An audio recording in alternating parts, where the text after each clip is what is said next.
Actu 7 jours. Revue de la presse les 7 derniers jours au cœur de l'Afrique. Actu 7 jours. Une collaboration Radio Mboté et le journal en ligne www.congoindépendant en un mot.com. Madame, mademoiselle, messieurs, bonjour ou bonsoir. Tout dépend de l'heure à laquelle vous recevez notre actu de la semaine.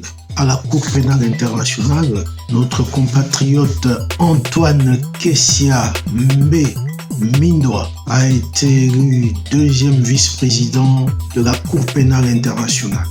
La Fédération des entreprises congolaises, le patronat congolais et la Fédération des entreprises du Congo, la FEC, invite le Premier ministre Sama Lukonde à des actions essentielles dans le secteur économique. L'Assemblée nationale qui prend des dispositions pour les obsèques du député national Henri Thomas Lokondo Yoka qui est décédé le 10 mars en Afrique du Sud. Actu 7 jours.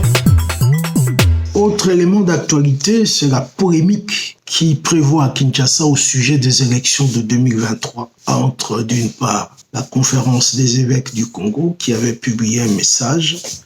Et dans ce message, les évêques ont dit redouter un glissement en 2023. Et ils lancent donc une sorte de sonnette d'alarme. Un tel glissement serait inacceptable. Et de l'autre part, ils parlent de la régression des droits et libertés au pays. Actu 7 jours. À propos de la polémique entre l'UDPS et la CENCO sur les élections de 2023, il n'est pas sans intérêt de lire, de parcourir l'interview que Michel Kazadi-Ouachamala nous a accordée récemment sur l'identification et le recensement de la population. Michel Kazadi-Ouachamala est fonctionnaire au ministère de l'Intérieur belge. Il dit que si la RDC exprimait la demande, sans doute que la Belgique est dotée de moyens nécessaires pour aider à accomplir l'identification de la population et le recensement. Actu 7 jours. En 1977, il y a John Travolta qui avait tourné le film à succès La fièvre de samedi soir. À Kinshasa, c'est la fièvre en attendant la publication de la composition du gouvernement du Premier ministre Sama Lukonde Kyenge. Le Parlement fera sa rentrée le 15 de ce mois, donc on suppose que le gouvernement sera connu avant le 15 pour que le Premier ministre aille défendre son programme et solliciter l'investiture. Et vous trouverez un article que nous avons fait sous forme d'éditorial intitulé « Un gouvernement, pourquoi faire, avec quels moyens ?» On s'est posé cette question simplement parce que depuis la nuit des temps, les hommes politiques congolais mettent l'accent souvent sur le partage des postes et ils oublient un élément essentiel, le budget. Autrement dit, les moyens pour conduire une politique. Et récemment encore, plusieurs ministères fonctionnaient sans budget.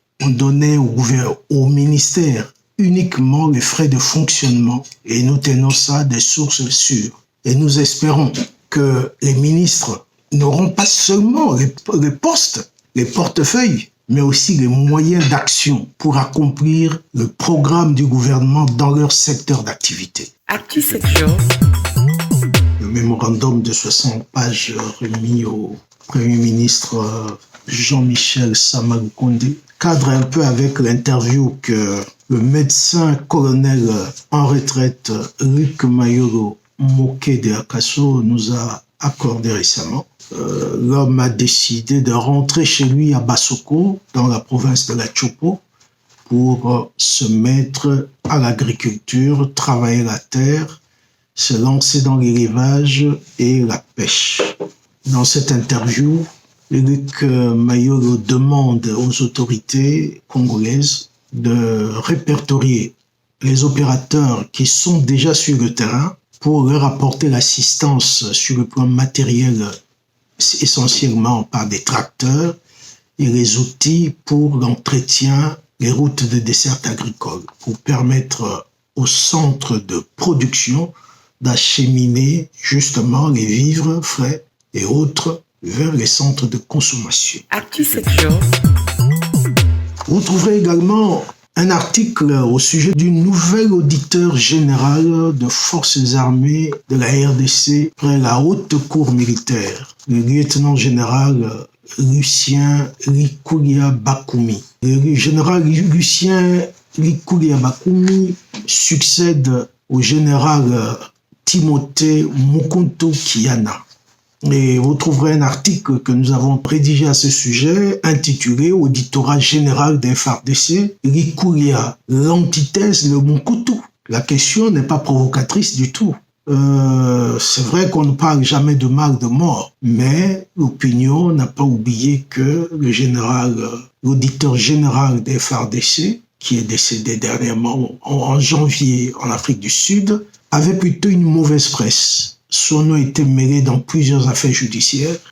Il travaillait plus, il avait mis l'auditorat général de l'armée au service de Joseph Kabila.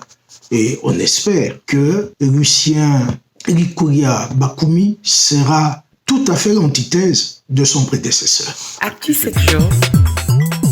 Où est passé l'ancien administrateur général de l'Agence nationale de renseignement, l'ex-tout-puissant Kalev Mutondo? C'est la question que le tout Kinshasa politico-judiciaire se pose. D'ailleurs, jeudi 11, le procureur général près la cour d'appel de Kinshasa-Gombe, Bonheur Luntaka Madi, a lancé un avis de recherche pour qu'on amène l'ancien patron de l'Agence nationale de renseignement qui a reçu d'abord une invitation pour qu'on lui communique les faits qui lui sont reprochés. Il n'a pas répondu. Ensuite, un mandat à comparution et il n'est pas venu. Voilà, maintenant on sort l'artillerie lourde sous forme de mandat d'amener. C'est le moins qu'on puisse dire. Nous avons fait un papier là-dessus intitulé « Un fugitif appelé Kalev Mutondo ». Et le moins qu'on puisse dire est que tout homme fort est en réalité un homme faible qui s'ignore. Actu 7 jours. Notre chroniqueur Gaston Mutamba Lukusa a évoqué l'épineux problème de changement climatique et la guerre de l'eau. Peut-être pour le moment on ne se rend pas compte que l'eau courante tend à se raréfier. La consommation mondiale a doublé depuis 1900. Or, la désertification gagne du terrain.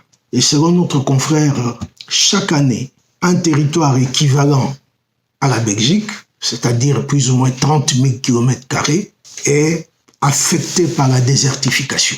Gaston Mutamba évoquait également le projet Transaqua. Transaqua qui fait couler beaucoup de salive. Il s'agit notamment de ce projet qui consiste à transférer l'eau interbassin au départ de certains affluents du fleuve Congo vers le lac Tchad. Question, va-t-on assister à une guerre pour l'eau? Nous vous remercions de nous avoir suivis. À la prochaine. Actu 7 jours.